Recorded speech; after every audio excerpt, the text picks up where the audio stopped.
भारत का इतिहास मुगलों और अरब्स के आक्रमण से भरा पड़ा है, जिसमें हर जगह मुगलों को इनविंसिबल दिखाने की कोशिश हुई है। मोस्टली इतिहासकारों का कहना है कि पूरे भारत पर मुगलों ने कब्जा कर लिया था और उन्होंने राजपूत और मराठाओं को हरा दिया था। मगर ऐसा कहने वाले इतिहासकार भूल जाते हैं कि भारत में एक ऐसा भी साम्राज्य था जिसने अपराजय कहे जाने वाले मुगलों को 17 बार हराया था। लेकिन बहुत अफसोस की बात है कि हमारे इतिहास में उनका जिक्र भी नहीं मिलता। अब आप सोच रहे होंगे कि मुगलों को 17 बार हराने वाला ये राज्य आखिर था कौन सा? तो हम आपको बता दें, ये था नॉर्थ ईस्ट में बसा अहोम साम्राज्य। आखिर क्या है ये पूरा मामला, इसकी पूरी जानकारी देंगे, मगर उसके लिए आपको हमारी वीडियो को एंड तक देखना होगा। चलिए शुरू करते हैं। वैसे आपने मुगलों और राजपूतों के युद्ध के बारे में तो जरूर सुना होगा, जिसमें राणा सांगा की वीरता और महाराणा प्रताप के बारे में बताया जाता है, मगर उनके बारे में भी पूरी जानकारी नहीं मिलती।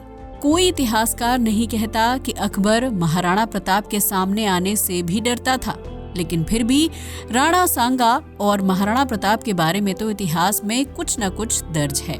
मगर आज हम जिन योद्धाओं के बारे में बता रहे हैं, उनके बारे में इतिहास मौन है।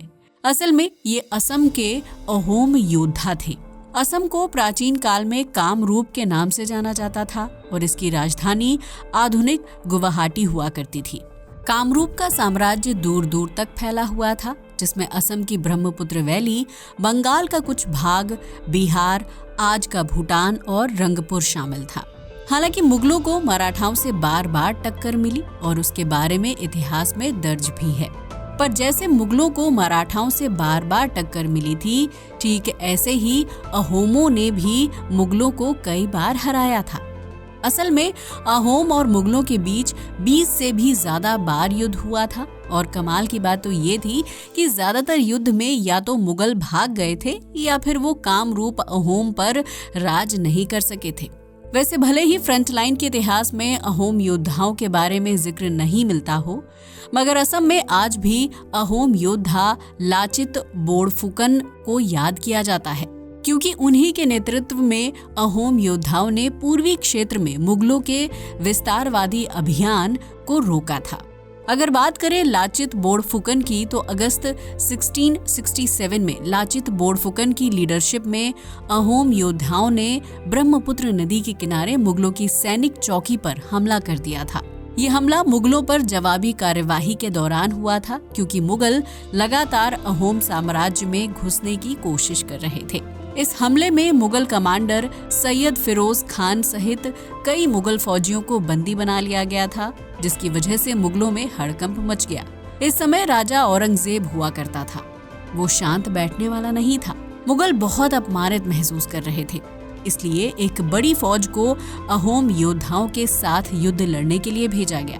मगर बीच में ब्रह्मपुत्र नदी पड़ती थी, इसलिए बहुत सारी नाव में मुगल सैनिकों ने नदी को पार किया और अहोम योद्धाओं के साथ एक बड़े संघर्ष के लिए बढ़ चले।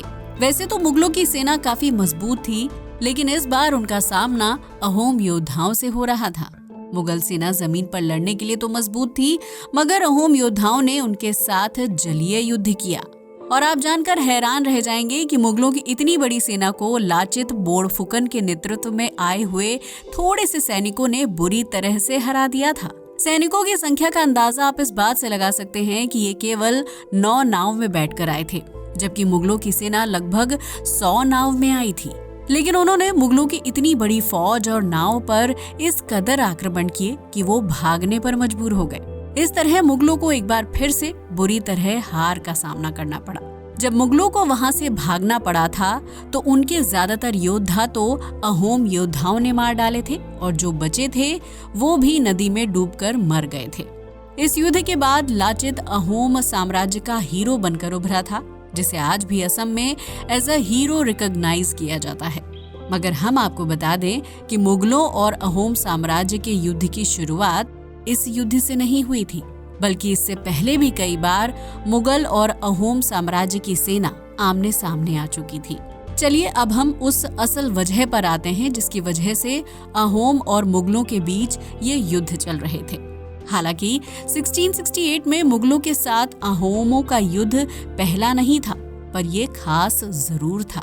असल में मुगल एंड अहोम वॉर की पटकथा तो 50 साल से चलती आ रही थी। वास्तव में इसकी शुरुआत तब हुई थी जब मुगलों ने 1615 में अबू बकर के नेतृत्व में अहोम साम्राज्य पर हमला करने के लिए एक सेना भेजी थी।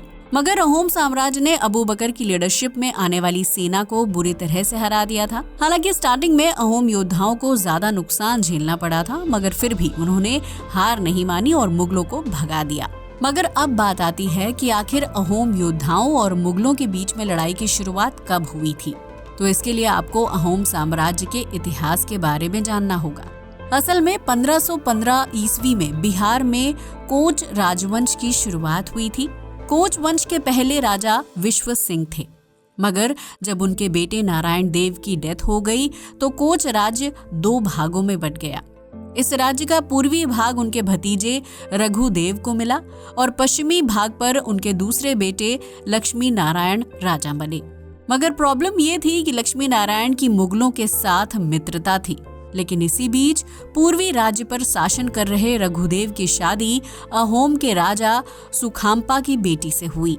इस तरह कोच वंश का रिलेशन अहोम साम्राज्य से जुड़ गया और यहीं से सारे संघर्ष की शुरुआत हुई थी। कामरूप, असम या फिर अहोम कह लीजिए, ये स्टार्टिंग से ही बहुत समृद्ध था। यहाँ पर फर्टाइल लैंड, सुगंधित पेड़ पौधे और बड़े जानवर, स्पेशली हाथियों के कारण कामरूप क्षेत्र बहुत ज्यादा समृद्ध था। और वो तो आप जानते ही हो कि जहाँ समृद्धि और धन दौलत होती थी, मुगलों की नजर वहाँ सबसे पहले पहुँच जाती थी। इसलिए मुगल अहोम क्षेत्र पर भी बुरी नजर डालने लगे। मुगल अहोम साम्राज्य पर हमला करने के लिए बहाने की तलाश करने लगे और जल्द ही उन्हें ऐसा बहाना मिल भी गया। एक्चुअली अहोम साम्राज्य ने एक पहाड़ी सरदार को अपने यहाँ शरण दी थी जो मुगलों का दुश्मन था। इस वजह से मुगल अहोम साम्राज्य से नाराज थे और उन्होंने अहोमों पर हमला कर दिया। मुगल अहोम साम्राज्य पर कब्जा ना कर सके, पर वो अभी हारे नहीं थे। लेकिन फिर तभी जब शाहजहां बीमार पड़े थे तो उनके बेटे आपस में सत्ता के लिए लड़ रहे थे। इसका फायदा उठाकर अहोम राजा ने मुगलों को असम से खदेड़ दिया। ऐसा करते हुए उन्होंने गुवाहाटी तक फिर से अपना राज स्थापित किया। लेकिन असली दिक्कत तब आई जब मुगल बादशाह औरंगजेब ने उस क्षेत्र में अपना प्रभुत्व स्थापित करने के लिए बंगाल के सूबेदार मीर जुमला को भेजा। अब मीर जुमला अहोम साम्राज्य पहुंच चुका था।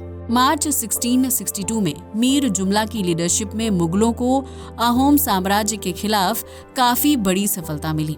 ऐसा इसलिए हो सका क्योंकि अहोम साम्राज्य के अंदर आंतरिक कलह चल रही थी। अहोम के इंटरनल मैटर का फायदा उठाते हुए मुगलों ने सिमुलगढ़, संधारा और गढ़ गांव पर कब्जा कर लिया।